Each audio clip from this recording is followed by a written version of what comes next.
प्यारे बच्चों, आपका फिर एक बार स्वागत है। अब हम लोग टॉपिक पढ़ेंगे इलेक्ट्रॉन एफिनिटी। टॉपिक है इलेक्ट्रॉन एफिनिटी। इसको शॉर्ट में क्या लिखते हैं? E.A। कुछ बच्चे कह रहे होंगे सर इसका दूसरा नाम भी था ना? बोलो बोलो, क्या था? कुछ को याद आ गया है? हाँ, वेरी गुड। इलेक्ट्रॉन, हाँ बोलो बच्चों आगे, गेन एंथैल्पी। इसका दूसरा नाम है E.G.E, इलेक्ट्रॉन गेन एंथैल्पी। तो ये टॉपिक है हमारा। अब इसके बारे में समझें। इलेक्ट्रॉन एफिनिटी आयोनाइजेशन एनर्जी का उल्टा है। किसका उल्टा है? आयोनाइजेशन एनर्जी का, है ना?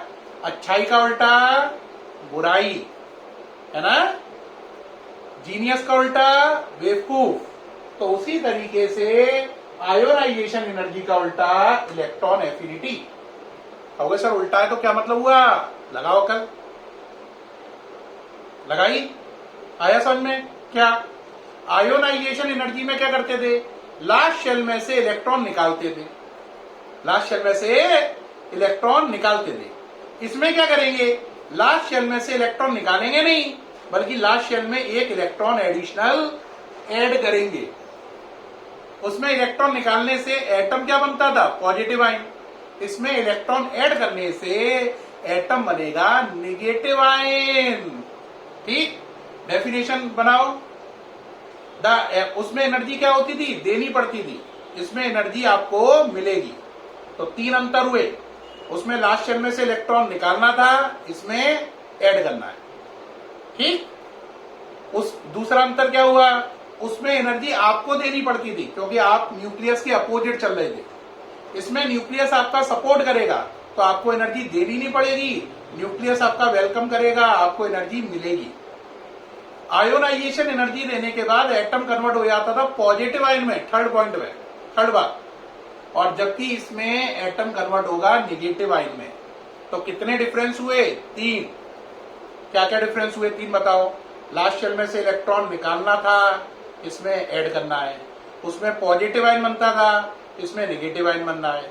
उसमें एनर्जी आपको खर्च करनी थी, इसमें एनर्जी खर्च नहीं करनी है, प्रोड्यूस होगी, आपको मिलेगी। उसमें एक्सपेंडिचर था, इसमें प्रोडक्शन है। अब बात समझो डायग्राम से। देखो, जैसे ये न्यूक्लियस है, मान लो ये लास्ट शेल है, इसमें ये एक इलेक्ट्रॉन ऑलरेडी है। अगर आप इस इलेक्ट्रॉन को निकालोगे तो ये कहलाएगा आयोनाइजेशन एनर्जी, है ना? लेकिन अगर आप उल्टा करो, यहां से इलेक्ट्रॉन निकालो नहीं, बल्कि बाहर से एक नया इलेक्ट्रॉन लाकर और इसके अंदर डालो, तो ये कहलाएगा इलेक्ट्रॉन एफिनिटी। क्या बात समझ में आई? आई थिंक अल्ट्रा क्लियर हो गई होगी। अब जरा इसको डेफिनेशन में कन्वर्ट करो। The amount of energy release, बोलो, the amount of energy release during addition of an extra electron in an isolated gaseous atom to convert it into negative ion is called electron gain enthalpy. दोबारा सुने।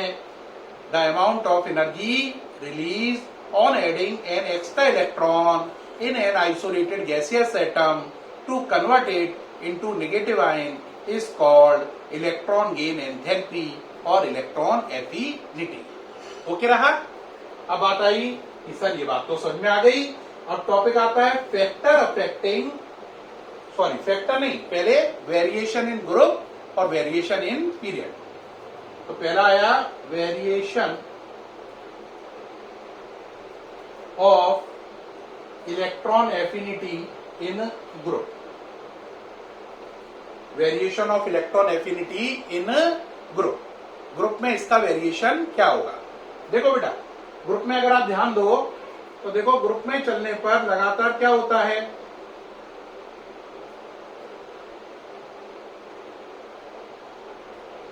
Group में चलने पर लगातार क्या होता है बताओ? साइज बढ़ता जाता है।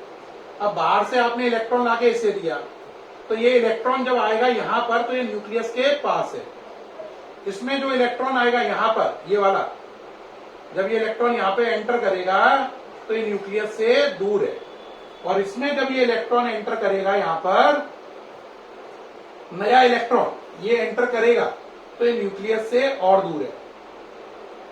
तो यहां पर ये इलेक्ट्रॉन न्यूक्लियस के पास आ रहा है, यहां पर दूर हो रहा है, यहां पर न्यूक्लियस से और दूर है। तो न्यूक्लियस का अट्रैक्शन इस वाले इलेक्ट्रॉन पे ज्यादा लगेगा क्योंकि इसके पास है। इसके आने के बाद इस पर अट्रैक्शन कम लगेगा, और इसके आने के बाद इस पर अट्रैक्शन और कम लगेगा।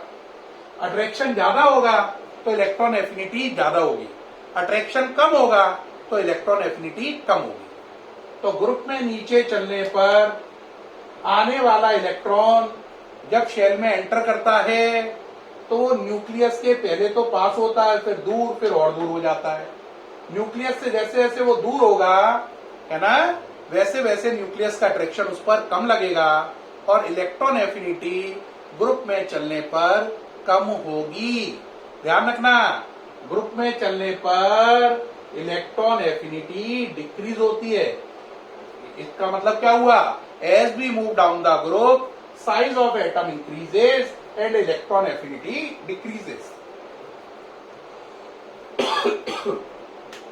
तो इलेक्ट्रॉन एफिनिटी ग्रुप में चलने पर डिक्रीज होती है।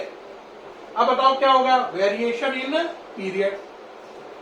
पीरियड में तुम जानते ही हो इसका उल्टा होगा, क्योंकि पीरियड में साइज बढ़ने की जगह कम होता है। देखो, न्यूक्लियस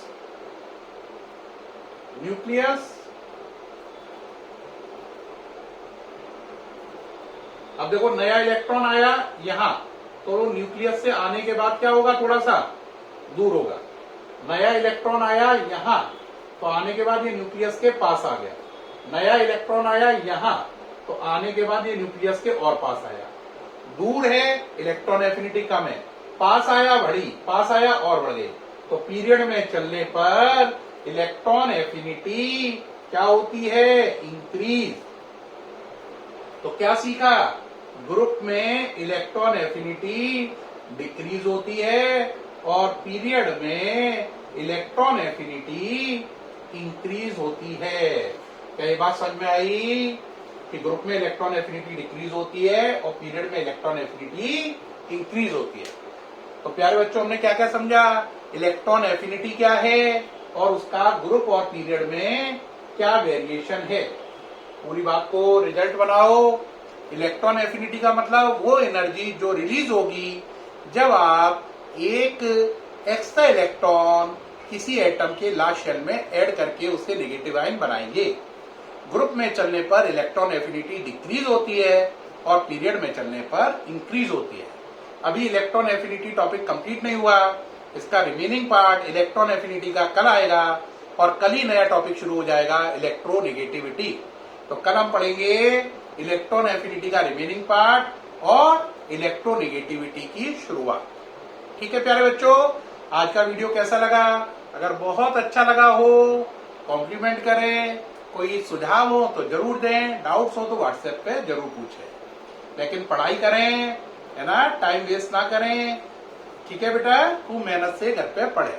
ठीक, कोई दिक्कत तो नहीं है? चलो, ओके, बाय।